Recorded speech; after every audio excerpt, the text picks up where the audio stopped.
ئەم کاتتان باش بیسەرانی هێژان لا ڕادیۆ دەنگی گەلەوە با یارمەتی هاوکارانم گەشتی هەواڵەکانی کاتژمێر دووتان پێشکەش دەکەین.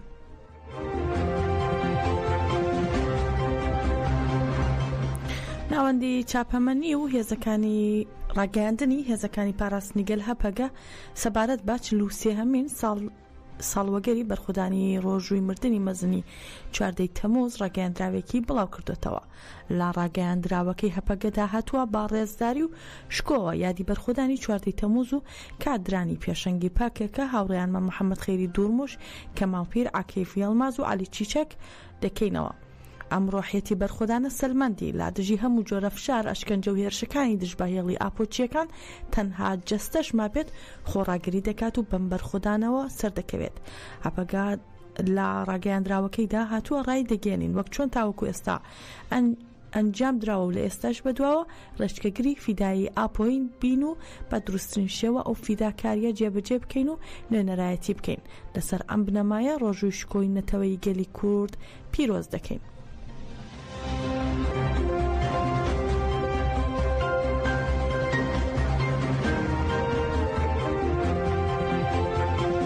هەروەها ناوەندی چاپەمەنی و ڕاگەیاندنی هەپەگا لە ڕاگەیاندراوێکدا هێرشەکانی دەوڵەتی تورکی ڕایگەاندووە کە هێرشەکانی دەوڵەتی تورک درێژەی هەیە.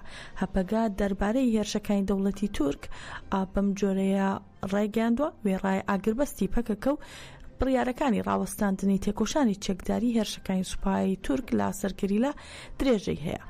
هێزەکانمان لە یەکی ئادارەوە تاوەکو یەکی تەمووز تاکو هێرشێک بە ئامانجی لە ناوبردن بەکار نەهێنرابێتی چالاکێکیان ئەنجام نەداوە. درۆن فڕۆکەی بێفڕۆکەوانی جەنگی و سوێخوڕی لەسەر هەرێمەکانی پاراستنی مێدیا لە ئێستاشدا دەسوڕێنەوە. هەروەها پەگەڕای دەگەێنێت لە هەرێمەکانی شەید دەلیلی ڕۆژاوای زاپ مەتینە و خواکۆرک کارەکانی دروستکردنی ڕێگەی سەربازی و بنگە و بارگای داگیرکاری درێژەی هەیە.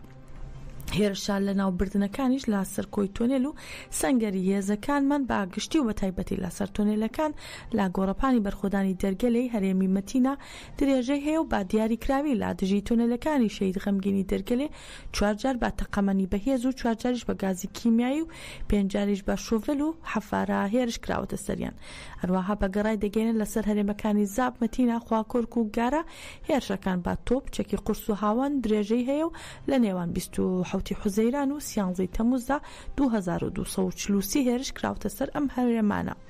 هەروەها ڕاشی دەگەیان لا زاپ و مەتینە داگیرکەران داوای ڕادەسپۆن لا هێزەکانی گەریلا دەکەن و ئەم بانگەوازیە لا ڕووی شەڕی دەرونی و هێرشی داگیرکاریەوە کە تاوەکو ئێستا درێژەی هەیە هەوڵدانێکی بێسوودە بەڵام دەبێت ئەوە بزانرێت بانگەوازی ڕادەسپوونی بێشکۆ لا دژی گەریلاکانی کوردستان کە ڕێچکەگری بەرخودانی 14 تەمووزن هەوڵدان و دوژمنایەتێکی قورسە.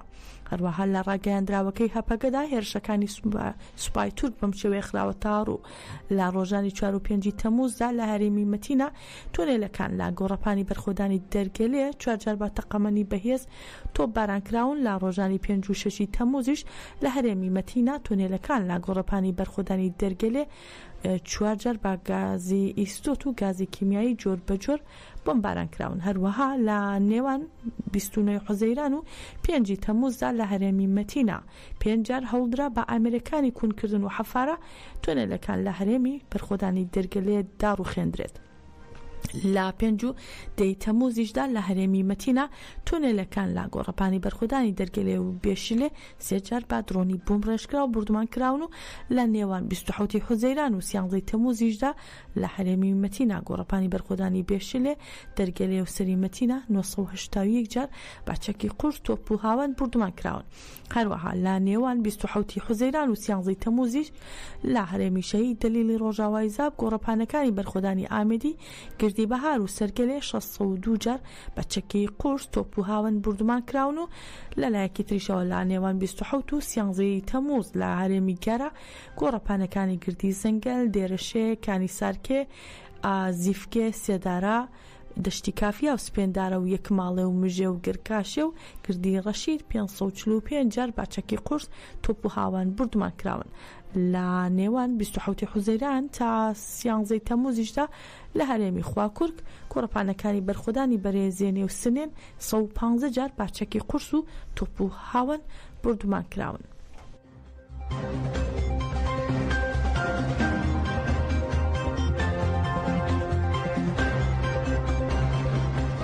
زیندانیانی تەفگەری ئازادی کوردستان سەبارەت بە 43هەمین ساڵیادی بەرخۆدانی 14 تەمووز ڕاگەیاندراوێکیان بڵاو کردوێتەوە و لە ڕاگەیاندراوەکەیاندا هاتووە بەڵێنمان دووبارە دەکەینەوە بۆ هەمیشە خاوەنداری لانەریتی تێکۆشانی شۆڕژگێڕی محەممەد خێری دوورموش، کەماڵپیر، عەکیف یەڵماز و عەلی چیچەک و هەموو شەهیدان بکەین.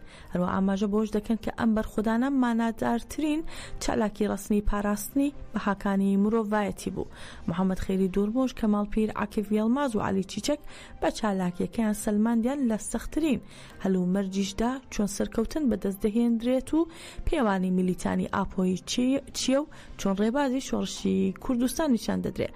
هەروەها ڕاشی دەگەین هاوکات بەرخۆدانی 14 تەمووز نیشانەی سەرکەوتنی استراتێژی شۆڕشی ڕێبەر ئاپۆ بوو لە گرتوخانەی ئامەد و دەشڵێن ئەو ڕۆژەی کە بڕیار لەسەر دەستپێکردنی ڕۆژووی مردنی مەزنی 14 تەمووز درا بووە ڕۆژی دەستپێکردنی شکستی ڕژێمی نکۆڵی تورک کاخواستی کۆتایی هێنان بە پەکەکە بوو. هەروەها زیندانیانی تەفگەری ئازادی لەسەر بنەمای بەرخۆدانی 14 تەمووز داوای بەرفراوانکردنی تێکۆشانیان کردو و دەڵێن لا 43 ساڵەی بەرخۆدانی 14 تەمووزە دەبێت هەموو کەس وڵات پارێز و هەموو شۆڕژگێڕێک هەوڵ بدەن لە بەرهەم و دەرەنجامەکانی بەرخۆدانی 14 تەمووز تێبگەن و ببنە شایستیان لەسەر ئەم بنەمایش بانگەوازی لەگەل و هاوڕێیانی زیندانیان دەکەن لەسەر هێڵی کەماڵپیر و زۆر باشتر لە هێڵی 14 تەمووز تێبگەن و بە پارادایمی سەردەمی نوێی ڕێبەرۆجەلان پەرەبا تێکۆشانیان بدەن.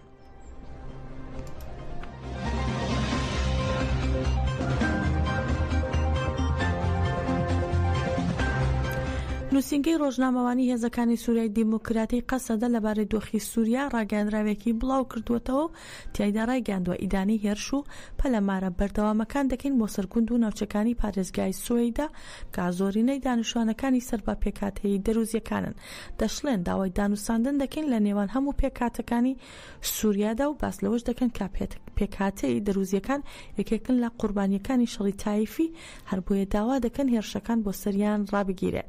ئاماژەیە سەر لە بەیانی دوێنێ لە باکووری شاری سوێیدا چەکدارانی عەشرەتە بەدەویەکان گەنجێکی دەروزیان لەسەر ڕێگەی سوێیدا دیمەشق دەستگیر کرد و لە بەرامبەر ئەوەش چەکدارە دەروزیەکان چەند گەنجێکی عەشرەتە بەدەویەکانیان دەستگیر کرد و ئەوەش بووەتە هۆی سەرهەڵدانی شەڕ و ئاڵۆزی لە ناوچەکەدا.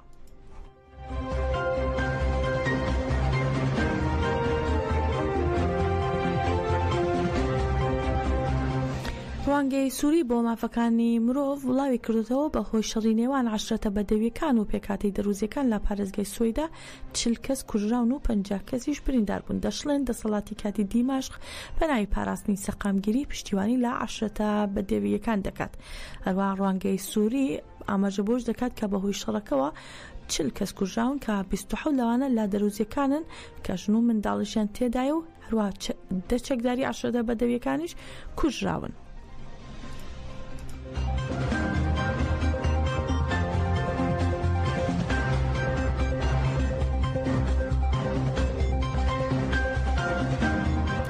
ناوەندی ڕاگەیاندنی یەکینەکانی پاراستنی ڕۆژهەڵاتی کوردستان یێرەکە لە 3 ساڵەی شەهید بوونیاندا یادی سێگەری لای کردەوە کە لە 14 تەمووزی 2024 لە ئەنجامی هێرشی ئاسمانی فڕۆکە جەنگیەکانی سوپای تورک لە هەرێمی پێنجوێن شەهید بوون. یێرەکە لە ڕاگەیاندراوەکەیدا 43هەمین ساڵ ڕۆژی بەرخۆدانی زیندانی ئامەدی بەبیر هێنایەتەوە و بەم شێوەیە یادی شەهیدان جەنگاوەر ئاندوک و ڕامان دەکات کە 3 ساڵ پێش شەهید بوون. یێرەکە ڕای دەگەێنێت هەواڵ جەنگاوەر میکایل لە شاری مەهاباد لەدایک بوو لە سەرەتای بەشداربوونی بۆ ناوڕێزەکانی گەریلا باجۆش و خرۆشەوە بەشداری ژیان و کار و خەباتی شۆڕژگێڕی بووە. هەروەها هەواڵ ئەندوک تۆڵە هەڵدان لە شاری ڕۆحای باکووری کوردستان بەشداری ڕزەکانی گەریلا بووە و با داخوازی و دڵسۆزێکی مەزن بۆ نیشتمان بڕیاری کار و خەبات و تێکۆشانی لە ڕۆژهەڵاتی کوردستاندا بوو. هەروەها هەواڵ ڕامان ڕێناز ڕۆڵەیەکی شاری سنە بوو هەستی بە دەسەڵاتداری و زوڵم و نادادی کردووە کە لە کۆماری ئیسلامی ئێران لەسەر کۆمەڵگا بەڕێوە چووە. هەواڵ ڕامان وەکو هونەرمەندێکیش خواستوێ خواستویەتی هونەرەکەشی بخاتە خزمەت شۆڕش و شۆڕش گێڕان و بەعودەکەی میلۆدی ئازادی ژەندووە. هەروەها یەرەکە هەرسێ شەهید جەنگاوەر میکایل، هەڤاڵ ئاندۆک تۆڵە هەڵدان و هەڤاڵ ڕامان ڕێناس بە ڕێز و پێزانینەوە بەبیر دێنێتەوە و ڕای دەگەێنێ. ئەو سێ هەڤاڵەمان بەردەوامی نەریتی شەهیدان کەماڵپیر، محەممەد خەیری دوورمش و عاکف گەڵماز و عەلی چیچەکەکانن. ئێمەش وەک هاوڕێیانی شەهیدانمان دیسانەوە سۆز و بەڵێنی خۆمان دووپات دەکەینەوە کە بۆ بەدیهێنانی کۆمەڵگەیەکی ئازاد کە ئاواتی شەهیدانمانە تا دوا هەناسەمان لەسەر ڕێگەی شەهیدان لا نەدەین و بە بێوچان تێدەکۆشین بۆ ئاواکردنی کۆمەڵگەیەکی ئازاد.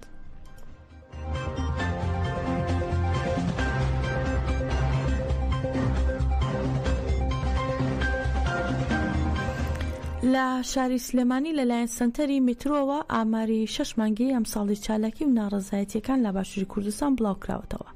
میترۆڕای دەگەێنێت 100 ڕۆژنامەنووس و هاوڵاتی لە کاتی ناڕەزایەتیەکان دەستگیرکراون و لە تازەترین پێشهاتیش لە شارە دەیوەرتێ هاوڵاتیەک لالایەن هێز ئەمنیەکانەوە شەهید کراوە.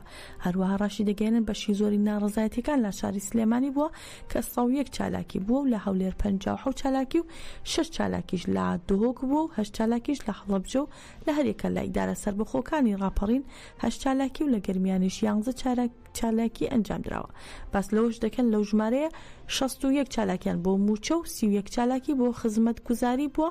هاوکات 100 حاڵەتی دەستگیرکردنی ڕۆژنامەنووس و چالاکوان و هاوڵاتیان لە کاتی ناڕەزایەتیەکاندا تۆمارکراون. لە دۆهۆکیش یەک حاڵەتی ڕەفاندنیش هەبووە. دەشڵێن ئەرکی حکوومەت و دەستگا ئەمنیەکانە بکوژ دەستگیر بکرێت بە دەردی کەیسەکانی ساڵانی ڕابردوو نەچێت و هاوکات لە هەولێر هەر بەیانی ئەمڕۆ چەند ڕۆژنامەنووس و چالاکوانێکیش دەستگیر کراون. ئاماژە بۆش دەکەن کە ئاماری بوونی زۆری ناڕەزایەتیەکان زیندووبوونی کۆمەڵگە دەردەخات و دەشڵێن داوا دەکەین ڕۆژنامەنووسان لە کاتی ڕووماڵدا لەلایەن هێزە ئەمنیەکانەوە بپارێزرێن.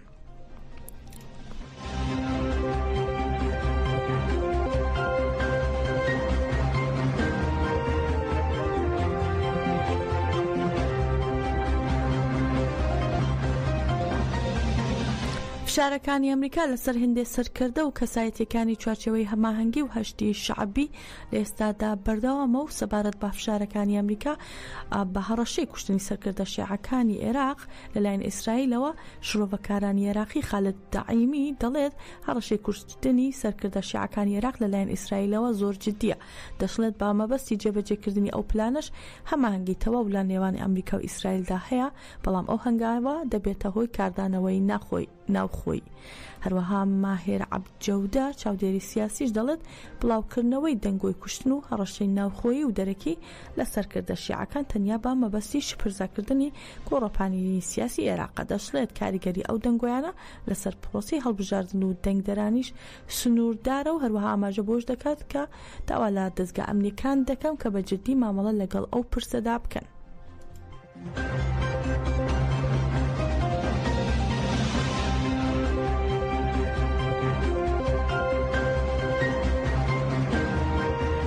سەرۆک شارەوانی شیلەی ئۆزگۆر کابادای جەهەپەیی کالاردەی تەمووزدا بە بانگەشەی بەرتیل وەرگرتن و فرتوفێڵ دەستگیر کرابوو. ئەمڕۆ لەگەڵ 4 بەڕێوبەری دیکەی شارەوانیەکەیدا دەستگیر کرا. بە ئۆزگۆر کاباداییەوە ئەمە حەڤا لە سەرۆک شارەوانی لە شارەوانیەکانی جەهەپەیە کە دەستگیر بکرێت.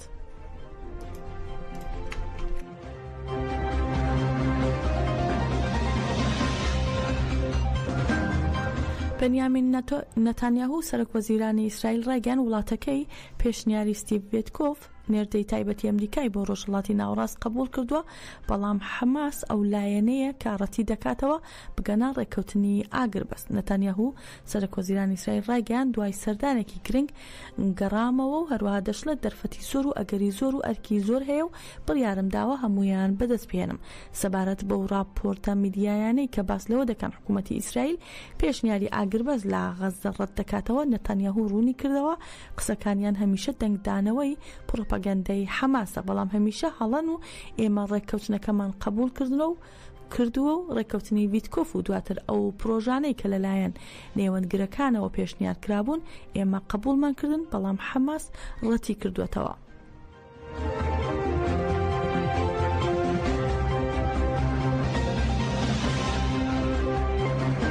گەشتی هەواڵەکانمان پێشکەشکردن بمێنن لا خێر و خۆشیدا.